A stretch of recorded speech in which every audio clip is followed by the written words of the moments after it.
Today, we are diving deep into a really powerful story from the Gospel of John. But we're not just going to retell it. No. We're going to break down a theological analysis of how this ancient account gives us a timeless model for confronting fear in our own lives. So let's just start with this question right here, because it really gets to the heart of why this story matters so much. I mean, who hasn't felt this way? That feeling of being totally caught in a storm, overwhelmed, and just plain afraid? It's universal, right? Okay, so picture this. The scene is set in John chapter 6. The disciples are just doing what they were told. Jesus says, hey, cross the sea in the boat, while he heads up a mountain to pray. So it all starts out as just a simple, routine journey. Nothing to worry about. But as you can probably guess, what starts as a calm evening trip quickly turns into this desperate fight for survival. And the analysis we're digging into today uses this dramatic moment to illustrate the four key ingredients, you could say, the very anatomy of what causes our fear. You see, their fear wasn't just one thing. It was this perfect storm of terror, a combination of factors all hitting at once. You've got the darkness, the isolation of being without Jesus, the storm itself, and then just sheer bone-deep exhaustion. Now, this is really interesting. The way the analysis frames darkness is that it's so much more than just a lack of sunlight. It actually represents a kind of spiritual blindness. You know, that feeling of not being able to see what's coming, leaving you totally unprepared for dangers you can't even see. And this verse from Proverbs just drives that point right home. Spiritual darkness means you don't even know why you're falling. You're just stumbling through life with no real guidance or light to see the path. So the next huge factor was their isolation. Jesus wasn't in the boat with them. That meant they had to rely completely on their own strength, their own skill as fishermen. And in the face of a storm like this, they found out really fast just how little that was going to help them. This verse from Ephesians just illustrates that feeling so brilliantly. The analysis connects what they were feeling physically to this deep spiritual truth.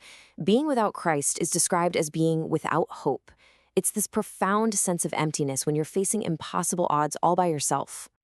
Now, here's something critical the analysis points out. They set sail when the waters were calm. They did not see this coming. And isn't that just like the storms in our own lives? A sudden diagnosis, a job loss, a broken relationship. They hit us out of nowhere, usually when we're least prepared. I mean, just try to imagine this. After rowing for 6 to 9 hours, they'd only made it about 3 miles. They were physically wrecked and mentally just done. This wasn't just being scared anymore. It was the cold, hard realization that they were probably going to die out there. And this chart really builds a clear bridge between what they went through and what we go through. Their physical exhaustion, that's exactly how we feel when we're overwhelmed by trials. Their helplessness against the waves is just like us straining against problems that feel way too big for us to solve. So it's right here, at their absolute lowest point, their moment of total desperation, that something completely impossible happens. Through all the wind and the crashing waves, they see a figure, and he's walking toward them on the water. In their terror and exhaustion, their first thought isn't, oh, we're saved, it's, that's a ghost. This is it. This is the turning point of the whole story. The moment everything flips, the answer to all their fear shows up, but in a way that just defies every law of nature, which at first actually makes them even more terrified. And then that figure speaks right into their terror. He says, "It is I, be not afraid." And let me tell you, those words carry a theological weight that is so much heavier than a simple, hey, it's me. So what is it that makes these simple words so unbelievably powerful? Well, to really get the true depth of what Jesus is saying here, we have to look at the original Greek. You see, the phrase he uses is ego eimi, and it doesn't just mean, hey, it's me, your friend Jesus. No, it literally translates to I am. This is a direct, unmistakable echo of how God revealed his own name to Moses at the burning bush. So Jesus isn't just identifying himself, he is making a profound claim about his divine identity. He is declaring, I am God. And this isn't some one-off thing. It's actually part of a clear pattern all throughout the Gospel of John. Jesus uses this I am formula again and again to reveal different sides of his divine nature. He's showing that he is the all-sufficient answer to every single human need you could possibly imagine. But the analysis makes another really critical point. Just seeing Jesus out there on the water and hearing him say, "I am," that wasn't the final step. The disciples actually had to respond. The power to save them was right there, but it required them to do something. See, their deliverance wasn't automatic. It all hinged on their response.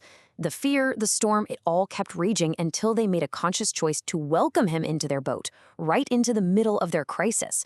It's this crucial act of faith. And that one single act of receiving him had two immediate, incredible results. First, the internal storm, their fear, it was gone. And second, the external storm, the wind and the waves on the sea, it stopped. Their entire situation was transformed in an instant. And this really brings us to the ultimate takeaway from this whole analysis. The story isn't some promise that you'll never face storms. Not at all.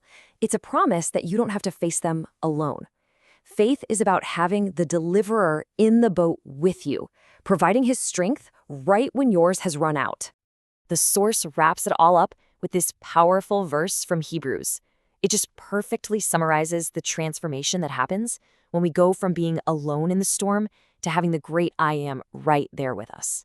It really leaves us with a question, doesn't it? When the storms of our lives hit, have we willingly received him into our boat?